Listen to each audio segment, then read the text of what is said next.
E aí faço só mais um outro ponto que hoje eu vi. A preocupação, que eu acho que deve ser falado nesse primeiro momento, do uso da IA. Hoje eu vi juiz que cometeu a falha de decretar uma sentença em que foi a parte do prompt, dizendo que melhora esse parágrafo aqui e tal. Então tem isso. Não é meme. Não é meme. E em outros casos, como você falou, em análise de patologias, vamos levar para a medicina? Eu uso muito de forma pessoal em medicina, ver os resultados, já tem um laudo lá, mas eu jogo e tá trazendo respostas muito boas. Mas para você não pilhar e você ter uma visão geral e saber que os profissionais precisam ser ouvidos como uma ponta, né, definitiva para você saber o que é que você vai guiar isso aí. Lembrando que o que você falou do programador, a diferença para nós engenheiros é que a gente assina uma ART. Então, assim, se der um problema Primeiro que a probabilidade de cair um prédio por conta de uma programação, né, e afetar vidas é totalmente diferente.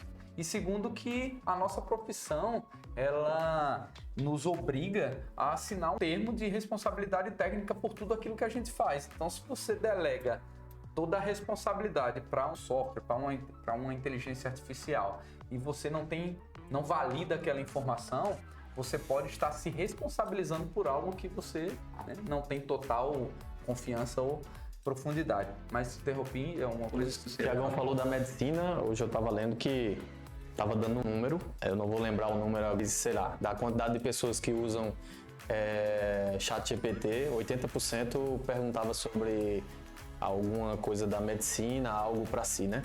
E aí o ChatGPT lançou o ChatGPT, o Health, né?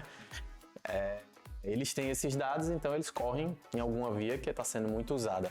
E hoje a inteligência artificial, para laudar, ela é muito mais eficiente que o ser humano, porque ela consegue ali, o olho, às vezes você vai passar alguma coisa e você não vai identificar, né? Na área de vocês, existe em algum momento... Isso vai acontecer em algumas áreas. A gente tá caminhando também para a questão de começar a inteligência artificial a sair apenas do computador, do celular e para aparelhos, né? Então, o Tiagão falando aí da mão de obra lá, de fazer a vistoria, talvez. Não sei se vocês já pensaram sobre isso, assim, do aparelho em si, passar lá, dar uma voltinha lá com ele ou montar um dronezinho lá dentro e depois o trabalho tá feito. A gente não chegou nesse ponto ainda, né? Mas tem gente já pensando sobre isso, né? Claro, já tem ferramentas, né? E falando em ferramentas, esse é o ponto que eu queria que a gente entrasse. O Thiago falou aí sobre questão de medicina. Eu trouxe aqui uma lista do que eu entendo que são as principais ferramentas que a gente usa no dia a dia, e aí eu tô falando com base na minha experiência, tá? O próprio ChatGPT. Eu acho que é uma sumidade que a maioria das pessoas acabam utilizando mais o ChatGPT. Talvez ele tenha sido a primeira ferramenta que se popularizou, né? Mas eu botei aqui /Cloud, que é uma ferramenta que hoje eu estou gostando muito de usar, principalmente para descrever, né? Para poder... Ela tem um potencial maior de contar histórias, de fazer redação, então ela humaniza um pouco mais, eu gosto bem mais do que o ChatGPT. Mas o ChatGPT eu vejo ele hoje como um canivete suíço.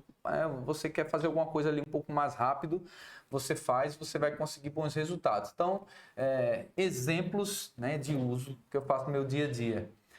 Cara, análise de contratos. Se eu tiver um contrato para analisar um exame, alguma coisa, às vezes até Forma pessoal. Eu não gosto de ter esse uso da medicina muito aprofundado. Também não tive ainda oportunidade, né, de ter um diagnóstico um pouco mais grave para poder analisar. Mas, cara, pega hemograma, que é aquele monte de número. É massa demais. Você bota um ChatGPT em 30 segundos, bicho, diz aí se tem alguma coisa ruim, alguma coisa que tá fora, o que tá bom. Aí é uma coisa meio matemática e tranquilo. Mas para dúvidas no dia a dia, viagens, velho. Fazer roteiro de viagem no ChatGPT, porra, tranquilão. Queria que vocês falassem aí, ChatGPT, o que vocês costumam usar além do dia a dia? Da medicina, mas que não passou por isso ainda, mas eu fiz uma cirurgia recentemente no joelho, há quase um ano, e eu estava ainda na busca por saber exatamente que procedimento usar. Então, passei por 5 médicos Dos 5, tive 4 procedimentos possíveis e não chegava um procedimento exato para dizer assim, ó, Consenso. fazer isso. E antes de eu ir para o último médico, eu contei toda a minha história no ChatGPT, coloquei os exames, coloquei tudo e ele deu uma ordem de prioridades de 3 procedimentos que eu deveria fazer. Na primeira prioridade foi o que o médico que eu julguei ser o mais capaz, foi o que me operou, é um ortopedista de Recife. Foi o que ele falou pra mim e bateu 100%, tudo tal, inclusive tempo de recuperação, enfim. Lógico que a gente não tá falando aqui para o cara largar o médico e puxar de GPT, né? Mas cada vez mais o exame de imagem dentro, né, para laudar, para identificar no exame de imagem, a inteligência artificial tá uma briga feia assim, tá ganhando essa briga aí pro humano, né? Nessa área em si. E você, Thiago, nessa parte mais técnica aí, né? Eu falei de contratos, mas bicho, quer fazer uma pesquisa de uma norma, um memorial descritivo, projeto, né? O ChatGPT realmente faz tudo, né?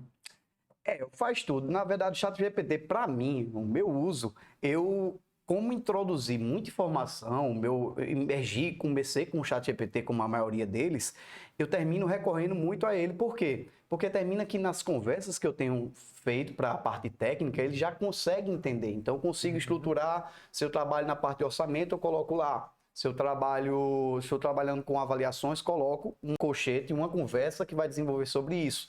Então, já coloquei muitos modelos. Aí termina que eu me sinto até um pouco preso em alguns casos.